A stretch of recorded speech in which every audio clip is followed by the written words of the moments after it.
I know, right? So let's go on and get started. Well, since Randy's done.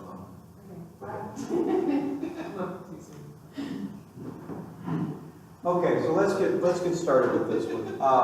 For those of you that do not know me, which is a few of you, my name is Scott Johnson. I write horror novels. I also write one of my series of horror novels is the Stanley Cooper Chronicles, which involves a great deal of magic and mayhem, and that's where it is. So, what I would like to talk to you about this morning is using magic in popular fiction. Let's start off with what magic actually is. Magic is the power to influence the world through extraordinary means. By influencing the course of events, by using mysterious or supernatural forces, used in magic or working by magic, or apparently having supernatural powers like a magic wand, or a magical person, or a magical unicorn. Sorcery, enchantment, witchcraft, spell, witchery, this is all very boring, but what this does is this gives you an idea of what magic is. Magic is a case of the other. It is a case of influencing the world by use of will alone. That is what magic essentially boils down to. Manipulation of energy, that sort of thing. By definition, magic cannot be commonplace. By definition, if everyone has it, it's not magic anymore. Why? Because magic is special. Magic can only apply to things that we do not understand. If everyone has it, it's no longer magic, it's science, or it's biology. Welcome back, Miss Witt. Mrs.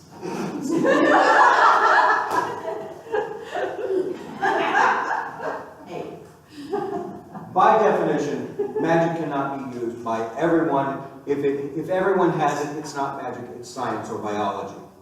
Magic must have consequence. Now, magic at its basis form is the manipulation of energy. Can we agree on this?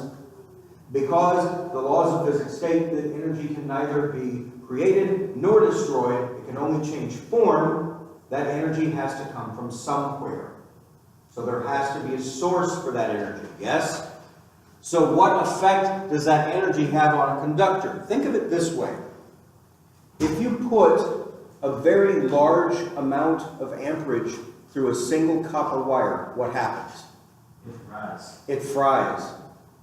Now, your lead character is the copper wire. The magic flowing through your lead character is the high volume of amperage. What is the consequence on your character? That's the question. Yes? Magic also cannot be a catch-all. If it is, your character is God and is therefore not interesting. We are only as interesting as our limitations. It's called the Superman principle. Back when Superman was first created, and I know he's not magical, but he's an alien, and it's pretty darn close. We could call Superman's powers magic. Why? Because not everybody's got them, right? Back when Superman was first created, there was no weakness for him. None. And so people quit buying his comic books. Why? He wasn't going to lose. There was no chance that Superman could lose. Then, a few years later, somebody introduced kryptonite, and suddenly things get interesting. Suddenly, Superman might lose. So then people started paying attention to him again. Yes? So they must have weaknesses. So where does magic come from? The sources of magic. Now, we just talked about how magic has to have an energy source, right? So, it could be divine. This could be asking the gods or goddesses for help, or holy power given by the gods. Yes? Nature-based. Radagast the Brown. I draw my magic from outside, from the plants, from the animals. But if so, what is the consequence on the plants and the animals? Every creature has a finite amount of energy in it, right? So if you're pulling that energy out of that creature, what happens to it? If you're pulling the energy out of the grass, what happens to it? The grass dies. The creature dies. How do you feel? How does your character feel about using magic but killing them at the same time? You see how intricate that becomes very quickly? External based, gained by the use of objects, herbs, magical items. Now these can be used by pretty much anybody who finds the right things. I found the magical stone of Siratek, and it turned me into the Juggernaut.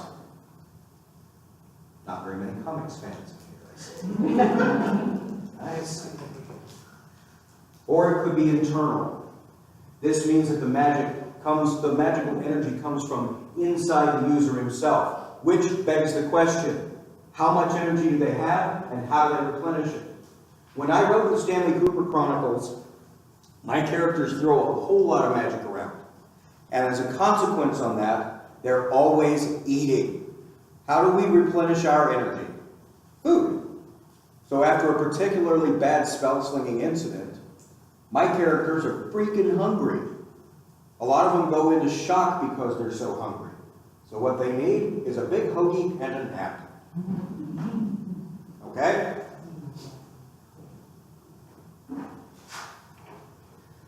So there are 7 categories of magic, and feel free to add a few of your own if you like, but these are the 7 that I've come up with.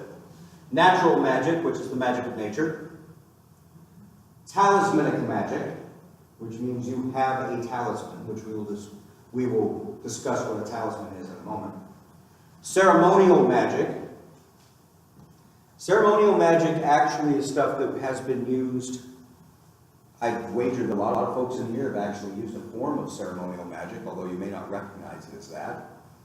How many married folks are in here? Yeah, a wedding ceremony is actually derived from an older form of ceremonial magic. It is a transformation. Okay? We don't call it magic anymore, and nobody does the woo in it. Well, depending on your church. I mean, really. But that's actually a form of ceremonial magic. Invocative magic. Invocative, we're going to go through definitions for all of these in just a moment, so I'm going to run through them kind of fast. Sympathetic magic, illusionary magic, and divinatory magic. And it also overlaps with the sources that I just named. You can actually find these types of magic in all 4 sources. Okay? So they're two separate things that go together, kind of like peanut butter and chocolate. I just pulled that out somewhere. I don't remember. So let's look at natural magic. Natural magic is the magic of nature. Radagast the Brown. The Druids, usually herbalists. They draw energy from nature, from creatures of nature, from the plants around them. Everything in this world scientifically has been proven to have an electrical force about them. Some sort of a chemical electrical force about them. That's their energy. Everything that's alive, whether it's grass, a tree, a squirrel, that annoying hedgehog, they all have some sort of energy about them. Natural magic is the ability to harness that energy and redirect it and use it as you wish. But as we said, it has to have consequence. So what happens to the creature from whom you draw the energy? I always think that's why druids look sad. I also think that's why Radagast the Brown looks like he's lost his mind. Why? Because he can't take what he's been doing to all of these creatures. He knows he has to. He knows that's the only way his magic works. But I imagine Radagast the Brown as being insanely guilt-ridden. That's just my opinion. Also mushrooms. Also mushrooms. Also, he has a bird living on his head.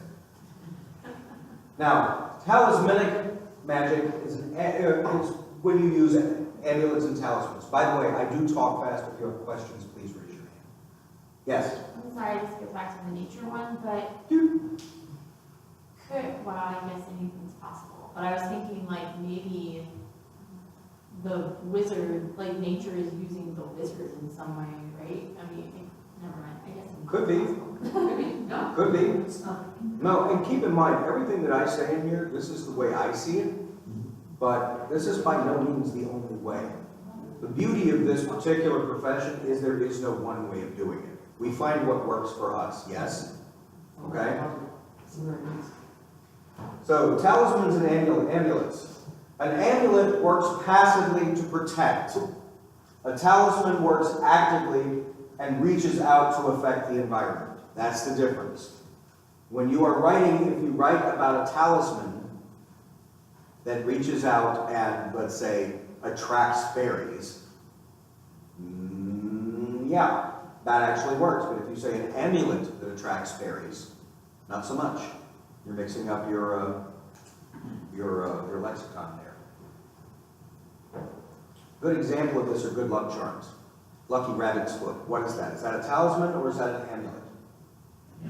That's an amulet, yes. How many people have heard it referred to as a talisman? I have. And I get to laugh at those people. Okay? Ceremonial magic. Weddings, we've already mentioned. Funerals are also a form of ceremonial magic. It is a ceremony to say goodbye and to ferry the soul across to the land of the dead. That is a form of ceremonial magic. Hello. Missed you. We all did. Everyone wave. Now, another form of ceremonial magic. Yes? I'm sorry, she hasn't gotten to see anybody speak. She chose you. I just want you to know that. All of this weekend she's been working and she came to see you. I love you too. Moving on. A summoning is a type of ceremonial magic. A summoning is where your character calls forth a god, demon, ghost, what have you. What do these all have in common? It all takes a type of sacrifice to bring you to you, whether that sacrifice is blood, food, will, promise of servitude. It all requires that sort of thing. All ceremonial magic takes time. Now, I want to make this clear because I can't tell you how many times I have read in a book or seen in a movie, they did a quick ceremony and then the devil was there. It doesn't work that way. There's a whole lot of setup that has to be done for something to be a ceremony. Think about how long it takes to plan a wedding. Yeah? Think about how long it takes to plan a funeral. Funeral takes a minimum of a week to plan. I know. Right? Any type of ceremonial magic, first thing you have to do is what? Set the stage. Well, actually, the first thing you have to do is figure out what you're trying to do, right? Then you have to set the stage. Then it requires props, candles. In the case, I'm going to keep using a wedding. It requires candles, requires music, requires bouquets of flowers, requires vestal virgins, the bridesmaids. Virgins. Yeah. It requires all manner of things, and it requires a holy man to stand at the front and give the incantation, "Dearly beloved, we are gathered here today to join this man and this woman in the bonds of holy matrimony." Folks, that's a magic incantation if I have ever heard one. And it's beautiful. Absolutely beautiful. Yes? So, props and costumes and ceremonial magic is important to religion. What's another form of ceremonial magic that everyone, I'm willing to bet, has at least seen or heard of once in your life? Yes? Divination? Divination is something different. Ceremonial magic, how about communion? There is the ceremony involved. The ceremony of the blood and the wine, the ceremony of wine to blood and bread to flesh. That is a ceremonial magic thing that's happening. You want to see something really funny? Go into a Catholic church, watch all of their ceremonies, and then tell the priest, "Wow, that's a really good magic you're doing." I love it. I am an agent of chaos. Do it, folks. It's fun. It's so much fun. Sometimes we must go out of our way to get into trouble. It's called fun. So, moving on. Now, invocative magic.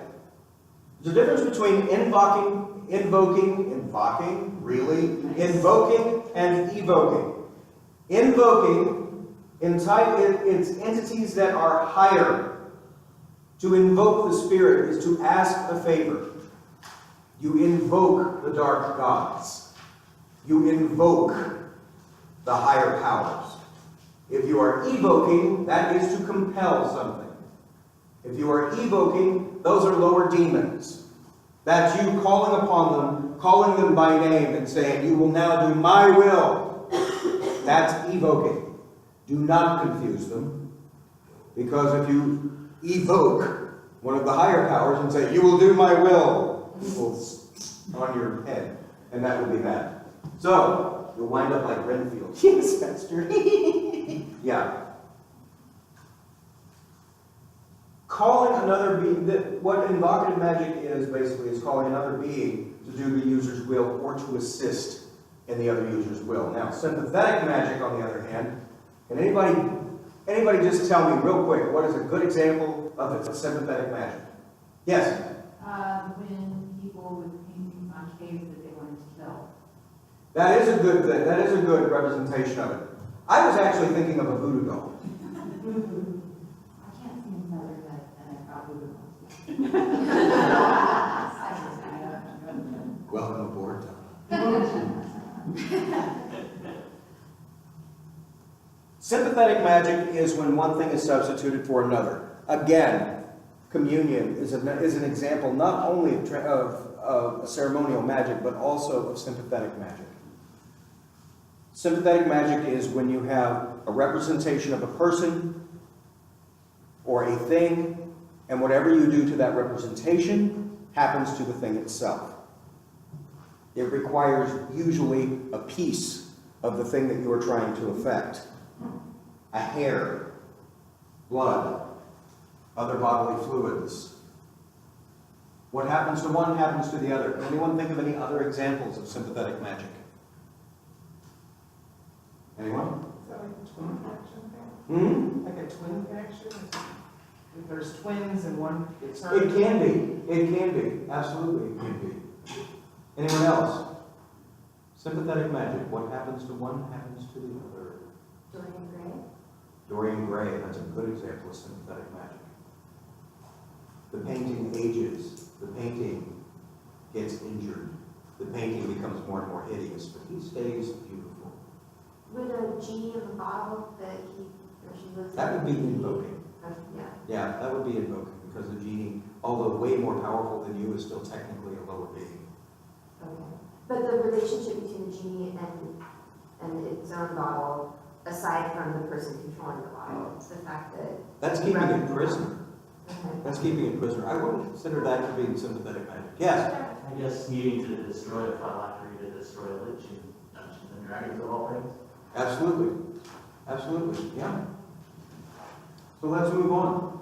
There is a thing that is right here that's raised, and I keep tripping over it. So if I do fall down, just assume it's part of the show. We're enjoying it. Okay, good. That's it. Illusory magic. Literally, this is illusion. A glamour. This is what a lot of stage magic is. Impersonation. A lot of women use illusionary magic all the time. How?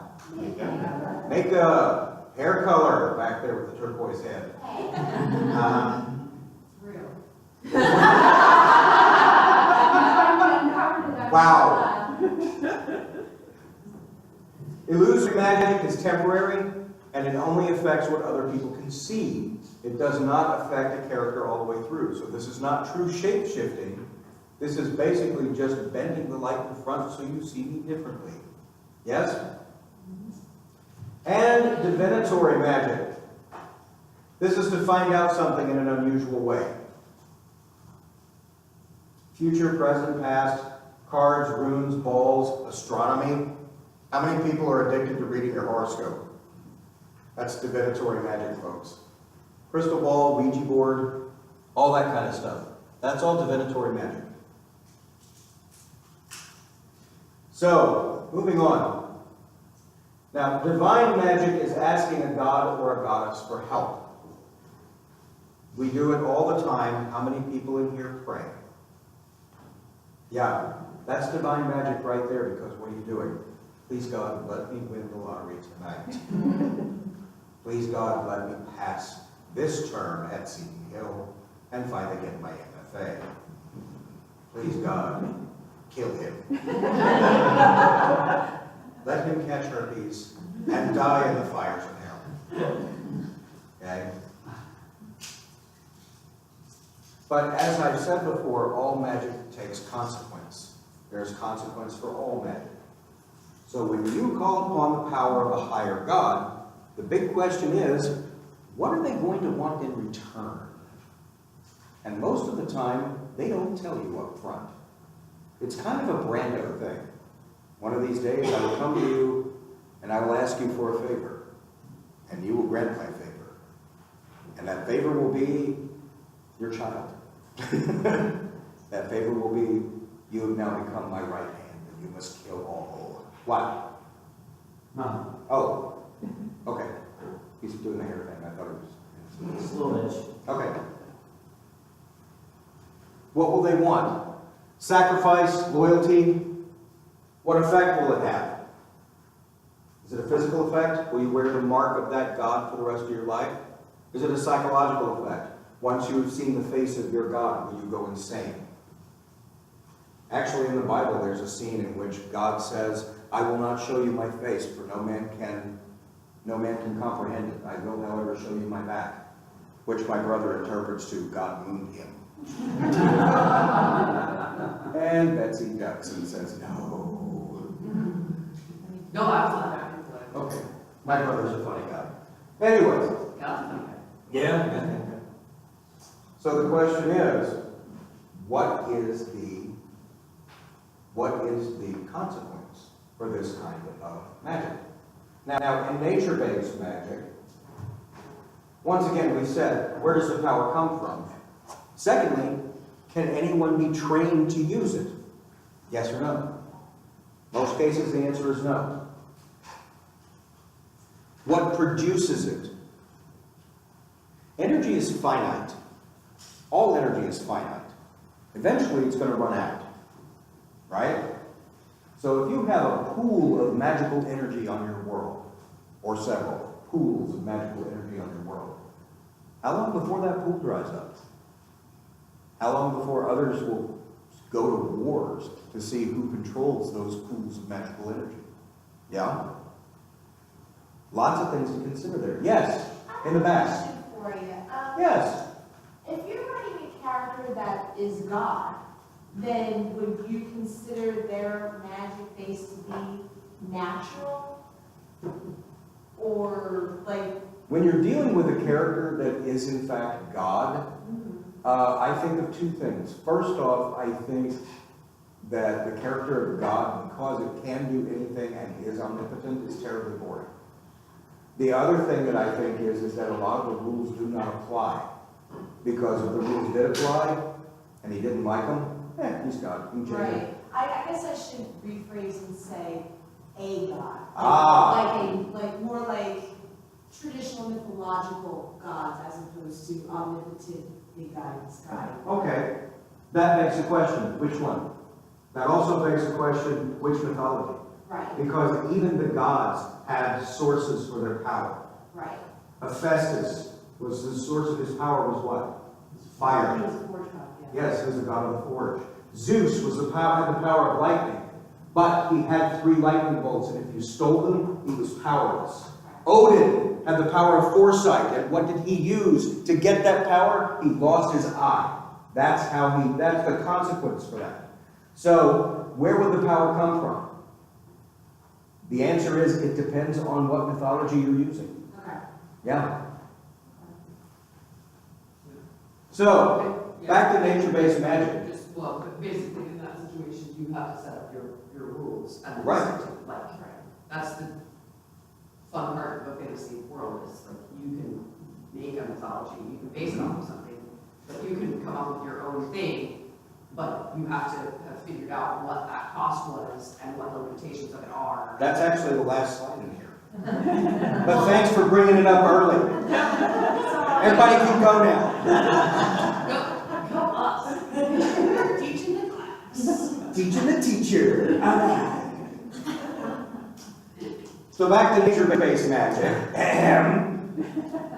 The question is, what produces the nature-based magic? Where did one learn to use it? We have Stonehenge here. We have the Force. And no, I'm not admitting that midichlorians exist. Thank you. We have jars of herbs. These are all things that can be considered nature-based magic. Moving on, external-based magic. This is where you get your wands, your pendants, your swords, and these can be used by anybody. Excalibur was a magical sword, pulled out of the stone by a little twerp, who then became king.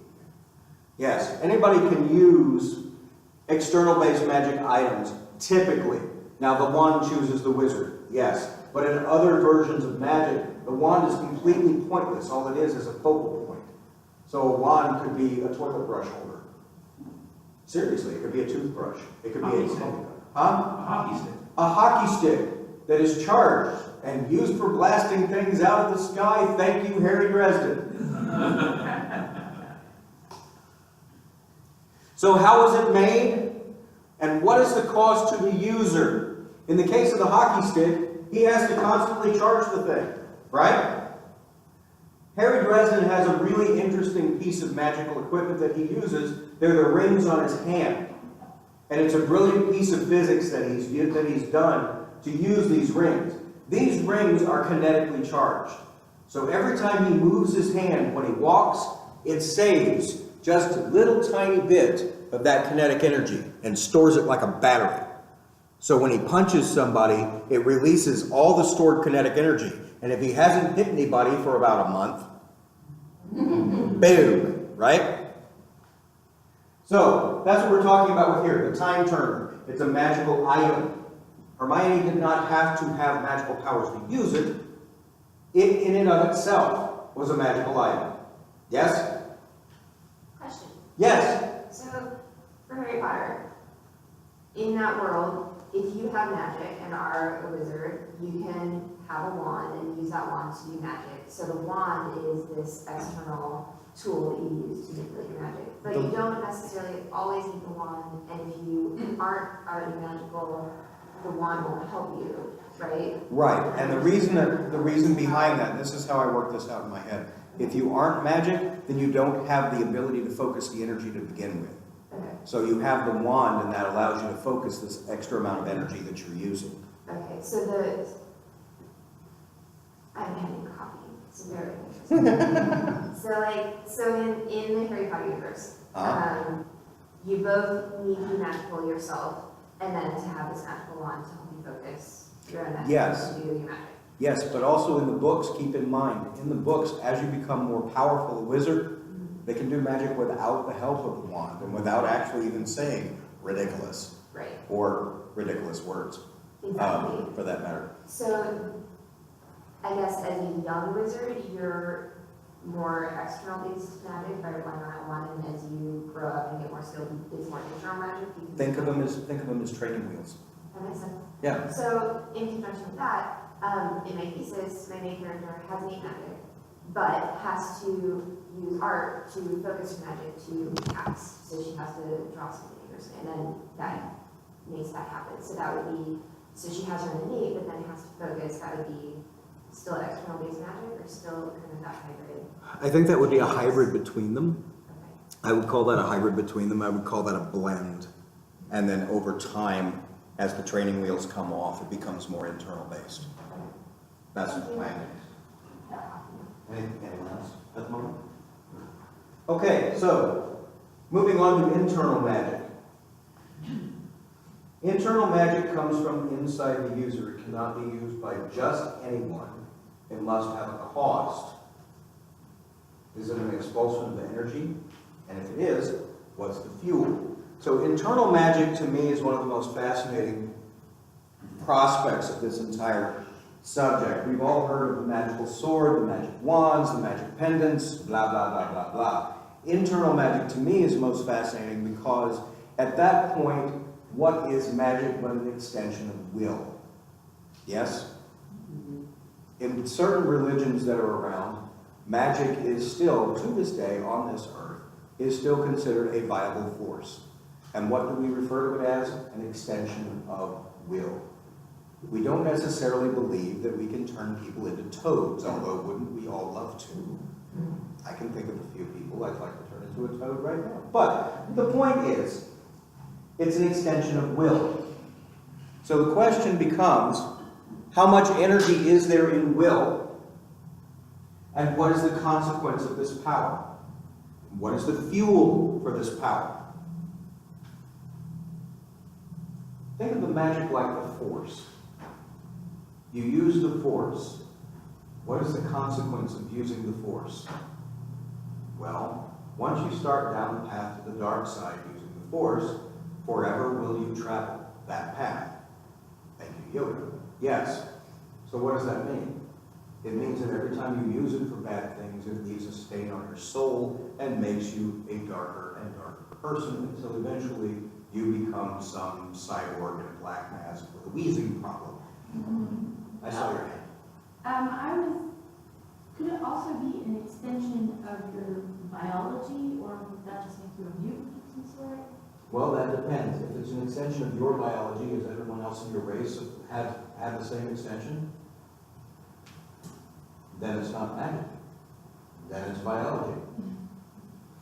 If it's mutation is a different type of thing, and actually mutation is a form of magic, in my opinion. Because mutation, let's say Storm from the X-Men. Nobody else can control the weather like that, so what does she do? She actually controls the energy patterns that creates different forms of weather, right? And what is the cost on her? The cost of manipulating the weather is not necessarily on her, but it is on everywhere else on the planet. Why? She decides she wants to make it rain on her rooftop so she can water her plants. Somewhere else, there is no rain and her crops die. Way to go, you selfish bitch. Right? So the question is... But also, she's like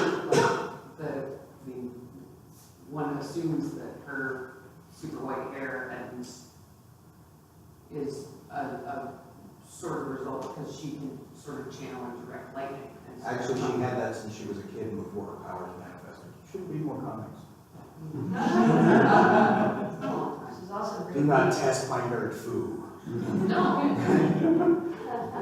She's also a great thief. Huh? She's also a great thief. Yes, she's a fantastic thief. Absolutely. So the question I'm asking again is, where does that internal power come from? In the case of my characters, they have to keep eating. But let's think about this. Let's brainstorm for a minute. Where else could internal power come from? For magic? Anyone? Yes? Energies in the central nervous system, like chi or anything like that. Sure. How do you replenish it when you use it? Sleep, meditation. I'm just gonna say that. Sleep and meditation? Okay, good. What else? Here's a question though, about that. How much can you actually generate? How much can a person generate before they have to sleep again? Yeah? Yes? What if your magic depends on you stealing life force from somebody else in order to use your magic? That's excellent. That is excellent. That is a vampire in the making right there. In fact, I actually just had a student write a thesis, write a workshop thing. Submission, that's the word I'm looking for. Yes. It's Sunday, I'm tired. Write a workshop submission in which a person went out and killed lots of people because that was the only way that character could continue to use energy was to steal it from other people. It's good. Excellent. What else? What other sources of power could a person have? Emotion. Emotion. Great one. Emotion's great. How many people after this weekend are going to go home and be emotionally drained? Oh yeah. Gonna walk around like a zombie for a few days? Few of you? Yeah. So now picture that. You use all of the magic and then for the next couple of hours you're like, oh, that fight sucked.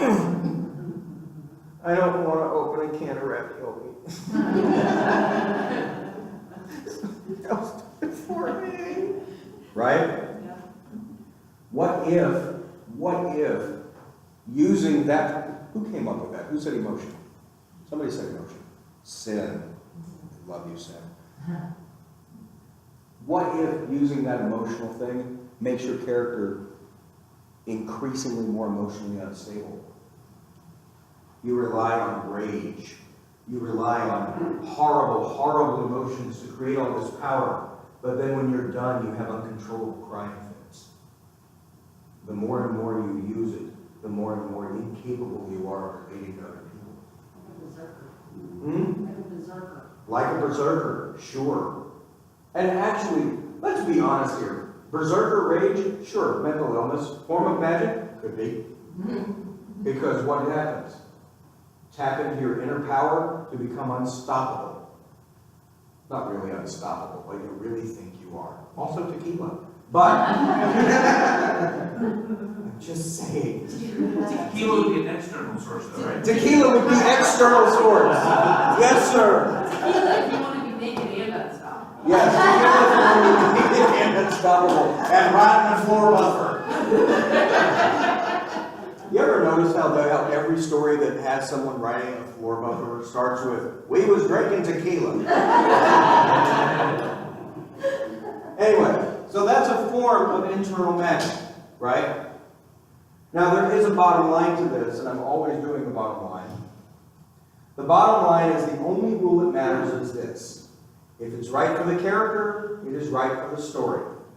A character can be a bigoted, accepting, magical, non-magical, questioning, or not. Whoever that character is, consistency is key. How does this relate to magic? When you create magic in your world, what is the first thing you have to do? Define rules. Define the rules. And what happens with the rules? Everyone has to follow them. Unless one person can break the rules, but then you have to figure out why that person can. Consistency is key here. So let's start off with, let's talk about, just for a second, a system of magic. Okay? Let's say, for example, you have a system of magic in which all the magic in the world is internally based. It's a function of will, right? So what rules do we have for this? Where does the energy come from? Anyone? Inside.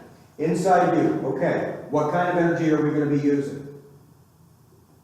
How do we replenish that energy? Betsy? Little Food? Yeah. Okay. enormous. Is it any type of specific food? Yes, sweeps. Sweets! Oh, I love it! Sweets! Oh, it's my kind of world already. The more candy I eat, the more I can zap people. All right. So what does this mean? Can everyone, how many people in this world can do this? Is it among children? Is it among adults? Do you have to be trained to use it? It's diabetics. Diabetics! What a twisted shit you are! The diabetics of the world have magic that they can only use when they eat a Snickers. It's not you now. No, but that's why their bodies don't process the sugar properly, because they have to inject it through use of their magic. That's brilliant. And insulin isn't covered by healthcare. And insulin is not covered by health care. That wasn't me, that was Anna. She deserves the credit. You deserve the credit and the blame for that.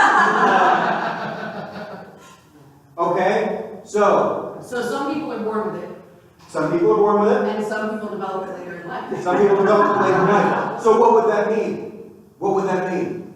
When someone figures out that diabetics have magic, the overeating population goes mad! Yes? What else does that mean? That means that old people would have it. Because older people tend to have diabetes or tend to develop diabetes later in life. Pregnant women. Pregnant women with pregnancy diabetes. Oh, yes. Oh. And what about the 7-year-olds who, like, Sure. all of a sudden, crazy magic? Sure. Now think about this. Think about this. Parents with overweight children, are they being abusive? Or are they trying to give them special power? No, honey, you go ahead and have that extra cake. You just go right on ahead. You go to the next door neighbor bowling. So does that mean Wilford Burnley's an archmage?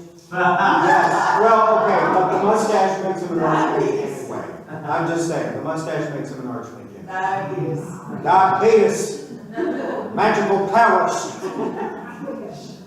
Yeah, okay, see, that's brilliant. That's brilliant, okay? And that's what we're talking about. Now we have a system of magic. It's an internal based magic. We have to replenish the internal magic. We have to replenish that energy by eating sugary sweets. The only people that can use that magic are diabetics. And the only way and the reason that it is magic is they have to expel that energy through magic because their bodies can't process sugar anymore. That is the most brilliant concept, and if you don't write that book, I will find you. What's even better is my brother has juvenile onset diabetes, and so, I was like, diabetics, they can't process sugar. That's But awesome. I love sweets, that's what just happened here in the room. I said sweets because I like to eat sweet things, and then I was like, my brother's a diabetic. Write that book.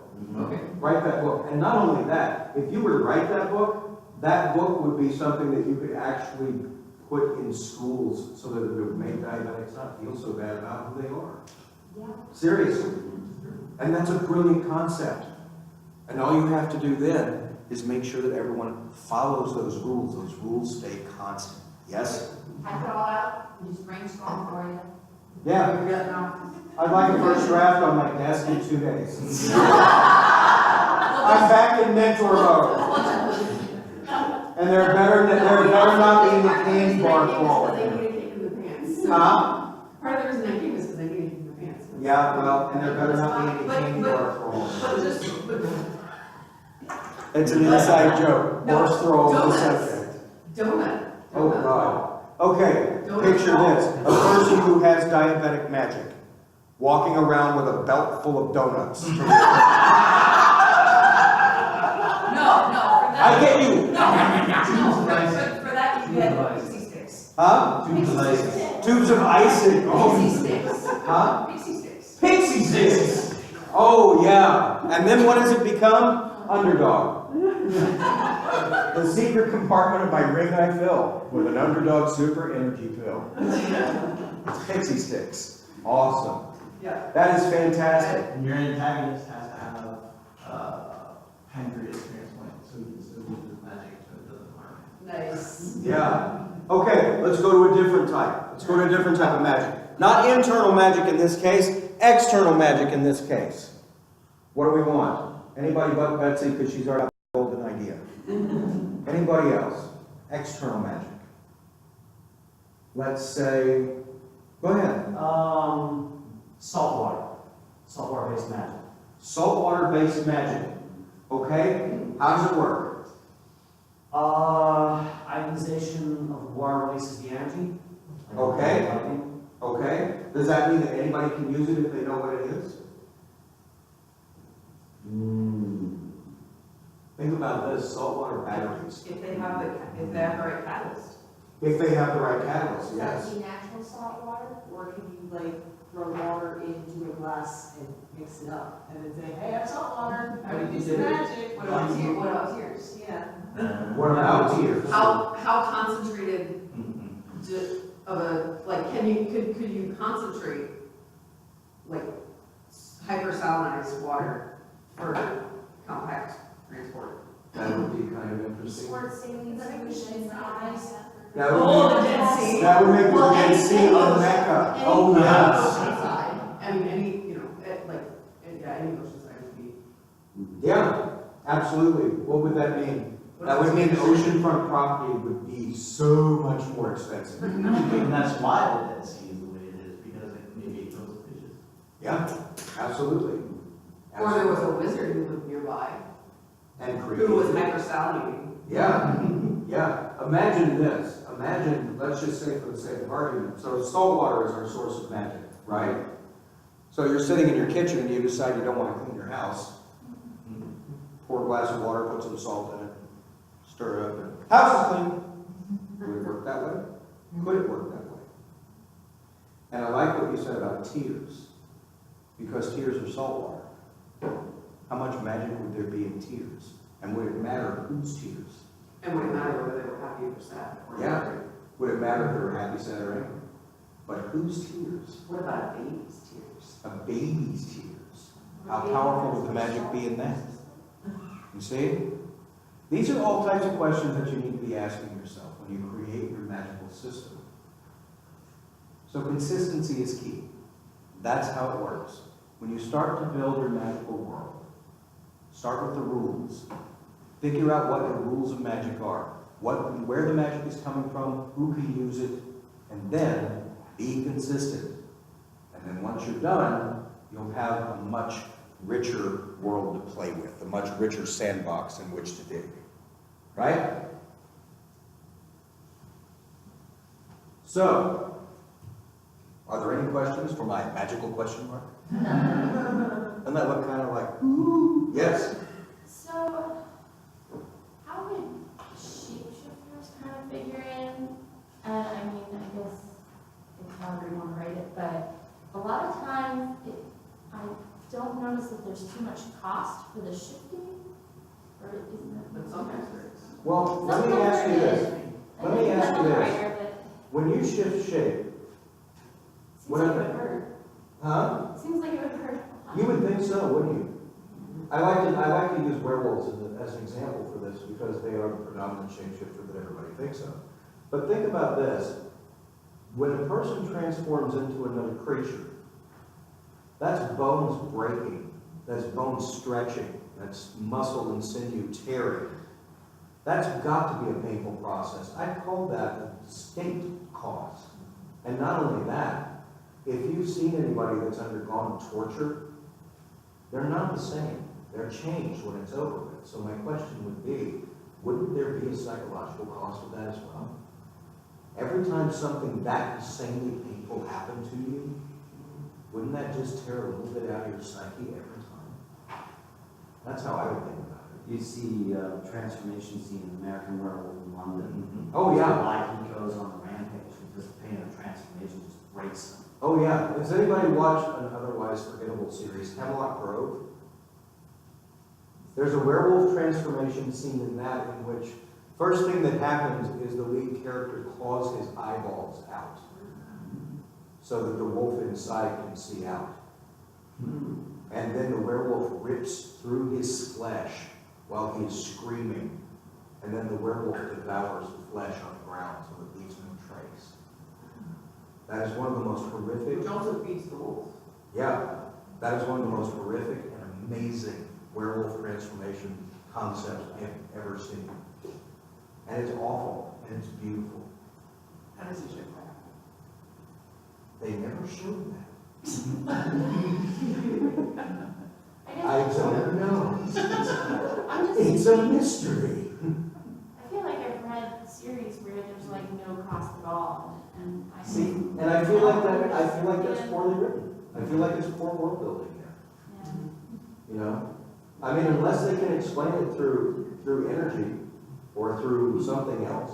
It makes it sound like it's purely biological. Like, this is just how they are. And See, I just feel like that if anything transformed like that would be painful. But that's just me. I feel like if there isn't a cost for that kind of thing, then the writer wasn't doing their job. That's how I feel. That just shows me that the writer didn't think it through. My opinion. Or took the easy. Yeah, or took the easy way out. Because it's complicated to figure all that stuff out and describe. Sure, this is not an easy job, folks. Yeah, and it takes word count, and it takes, figuring out how to do it well. Being a writer is not an easy job. Don't let anybody ever let you think it is. If you've been through the program or if you've even had books published, you know this is not an easy job. This is a job that requires a whole hell of a lot of brain power, a lot of research, and a lot of thinking on your part. Opening up your world to magic just means you just added a whole lot more thought process that has to go into it. So, anyway, that's my time. Is there any more questions?